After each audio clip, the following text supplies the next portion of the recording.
Bonsoir et bienvenue dans On aura tout vu, 1 heure et quelle heure pour voir et entendre tout ce que vous n'aurez vu, ni, c'est pas français ça, ni vu ni entendu aujourd'hui, enfin presque. Et tout de suite, le sommaire. Le sommaire, eh bien, notre invité c'est Jean-Pierre Danel, guitariste exceptionnel et auteur d'un livre remarquable sur Sacha Guitry, que l'on voit là. Voilà. Et en compagnie de notre invité, Jean-Pierre Danel, pour le destin fabuleux de Sacha Guitry. Il y aura aussi Frédéric Martin, Jonathan Lambert, La Planète des Sages, et puis Louise, Stéphanie et Jean-Mathieu. A tout de suite.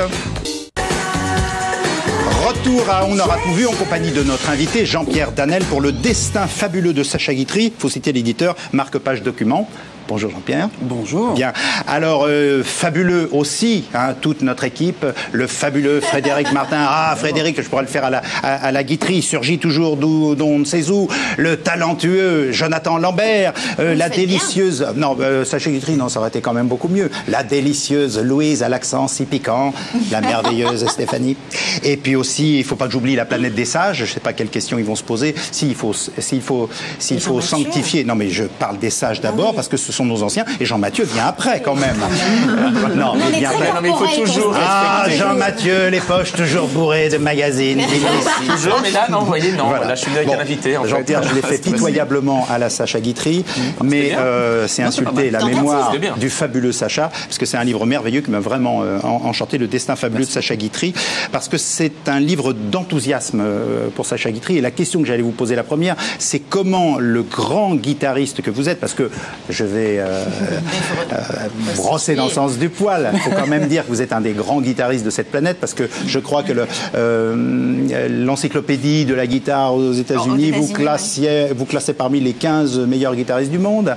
Hein, donc ça vous fait rougir. Et comment le producteur aussi que vous êtes, il y a un catalogue, j'ai le catalogue ici de production discographique. Mais le producteur qui a du nez, que de bons coups. Un flair incroyable. Comment vous êtes-vous intéressé 19 millions d'albums vendus.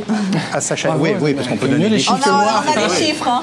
Bon, pendant que j'y suis, par exemple, on peut citer par exemple Guitare Connection 2, oui. le 1, le volume 1, vous en avez vendu, alors que le contexte du disque est difficile, c'est le moins qu'on puisse dire. 180 000, ça a été number one devant oui, à ma grande surprise, et à la surprise de la maison de disques. Il y a quelques mois en arrière. Oui, absolument. Ouais. Mais parce qu'il y a un côté éducatif avec le DVD dedans où on peut apprendre à jouer les morceaux. Il y a le CD et un DVD, donc et c'est remarquable pédagogiquement et musicalement. Merci beaucoup. Donc voilà, c'est pour vous situer.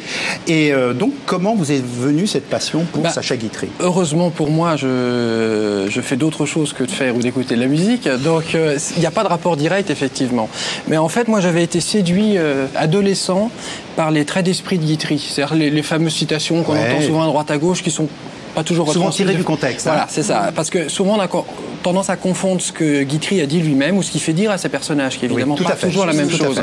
Et quand on le sort du contexte, il est du coup passé pour un misogyne violent, ce qui n'est pas vrai parce qu'il adorait les femmes. Mais c'est vrai qu'il s'est un petit peu rattrapé parfois dans ses pièces, en faisant dire des choses un petit peu rudes à ses personnages, mais qui étaient toujours très drôles et très fines. Donc c'est ça qui m'avait attiré en premier. Et du coup, j'ai voulu découvrir, donc j'ai lu les pièces, j'ai vu les films, et j'ai vu à quel point... On parlera du cinéma, Guitry et le cinéma, vous en parlez très bien dans le livre. C'est passionnant. Alors ce qui ressort, et c'est un des seuls bouquins, à ma connaissance, sur Guitry, qui montre que c'est un type paradoxal du début à la fin. De sa naissance à sa mort, il est paradoxal. Par exemple, au début, à la fin de sa vie, il se fait appeler maître, or c'était un cancre. Oui, absolument. Et il détestait le cinéma, puis finalement, il a fait toute une seconde carrière dans le cinéma après. C'était un type paradoxal, parce que c'était un type très riche, on va dire, au niveau de son esprit, de ses talents, de ses dons. C'est-à-dire, il était doué pour le dessin, il était doué pour l'écriture, il était doué pour le cinéma, il était doué comme comédien. Donc, il est parti dans plein de directions. Et puis, comme il était très passionné des femmes et qu'il a été marié 5 fois, il a fait de toutes ces femmes des actrices qui sont toutes devenues célèbres. Et donc, voilà. Et il avait tendance à mélanger un petit peu sa vie personnelle et le théâtre. Ses œuvres. Voilà. Et il jouait souvent, enfin, il écrivait des pièces qui parlaient de ce qui lui arrivait dans la vie. Un distinguo. C'était limite. Et c'est pour ça que les femmes le quittaient. Oui, je pense parce que ce grand séducteur a été un grand cocu. Oui, mais je pense que il les maîtrisait, etc. Pas du tout. Tout fascinant qu'il était, je pense qu'il devait être extrêmement difficile. Il y a le micro qui est tombé. Oui, j'ai vu ça. Mais c'est un spécialiste. Jean-Mathieu, sauvetage immédiatement. Voilà, alors on va le mettre là. Bonjour au micro. Oui, donc grand séducteur et en même temps très quitté par les femmes. Oui, parce que je pense qu'elle vivait dans l'ombre d'un monument national, quoi. Ça doit être insupportable. Il les a beaucoup aidés. Il y a un document où il recommande très vivement dans une de ses... Il les a beaucoup aidés, il leur a écrit des choses magnifiques, des pièces qui étaient des déclarations d'amour, mais en même temps, je pense que pour elles, elles étaient réduites à être la femme d'eux, voilà. Et ça doit être extrêmement difficile. Elle vivait dans l'ombre. Voilà, donc si elles ont leur propre talent, leur propre personnalité, ce qui était le cas, parce qu'il a choisi des femmes comme Yvonne Printemps, par exemple, qui étaient elle-même de grandes artistes. Alors Yvonne Printemps, vous racontez des trucs incroyables. Disons que c'était, comment dire, au féminin, une chaude lapine, puisqu'on dit un chaud lapin. Voilà, c'est ça. Et vous racontez des anecdotes incroyables. Par exemple, quand elle va dans les grands magasins.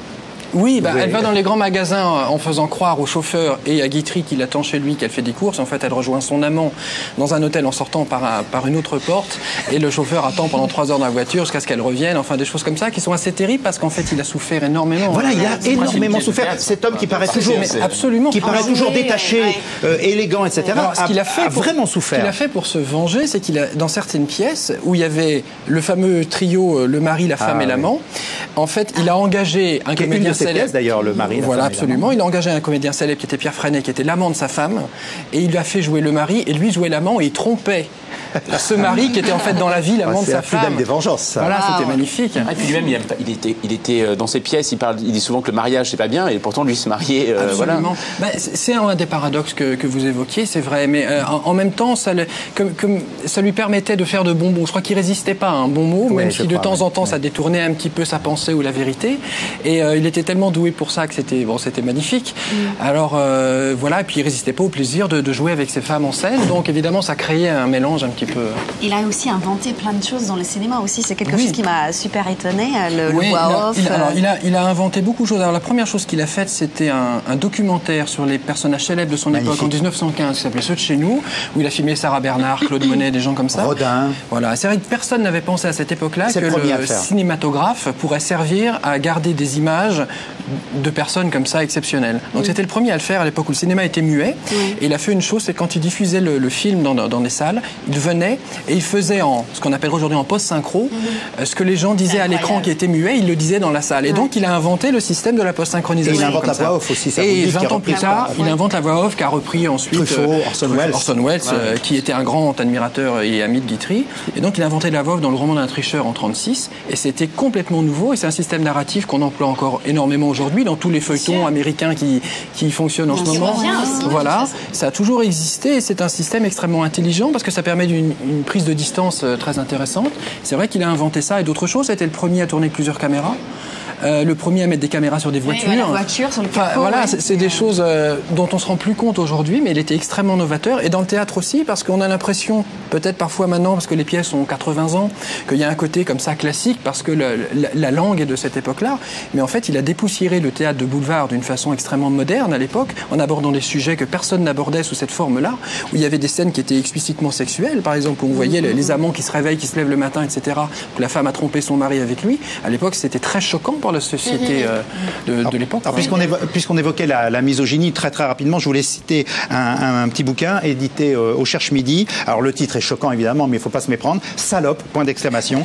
Insultes et autres perfidies sur les femmes politiques. C'est l'ouvrage d'une jeune femme, Florilège, choisie par Alexandra Darocha. Alors la Révolution française avait proclamé l'égalité des citoyens, instauré le suffrage universel. Or le suffrage universel en France, il faut attendre 1944, le général de Gaulle qui donne le droit de vote aux femmes. Et l'énergie déployée par les femmes pour faire de la politique, participer à la marche du monde, c'est toujours heurté en France à un machisme invétéré. Et dans ce bouquin, donc c'est un florilège d'insultes lancées à des femmes politiques. Alors j'en cite que quelques-unes parce que Michel Barzac, Édith Cresson, Françoise Giroud, Nicole Notat, souvent dans l'hémicycle, ça suit. Simone Veil et Margaret Thatcher. Alors par exemple, vous vous souvenez de Michel Barzac, qui était une ministre, voilà. Absolument. Et alors voilà ce que dit un militant RPR de son propre parti, avait dit: savez-vous pourquoi Michel Barzac ressemble à une station-service? Parce que ses jambes c'est du super, ses seins de l'ordinaire et son cerveau c'est du sans-plomb. Ce qui était quand même extrêmement délicat. Alors une qui a tout subi, si j'ose dire, c'est Édith Cresson,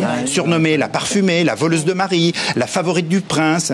Et par exemple, le président de la FNSEA, la Fédération nationale des agriculteurs, avait dit, quand elle est partie du ministère, il a dit: ah, enfin, je vais pouvoir discuter les yeux dans les yeux avec un homme. Il était soulagé parce qu'avant ça ne se faisait. Et lorsqu'elle était montrée la première fois au Parlement pour s'adresser aux députés, il y a un mec un député de la République qui a dit: est-ce qu'elle a une culotte en dessous? Ce qui était quand même inimaginable de la part d'un représentant de la République. Quelle élégance.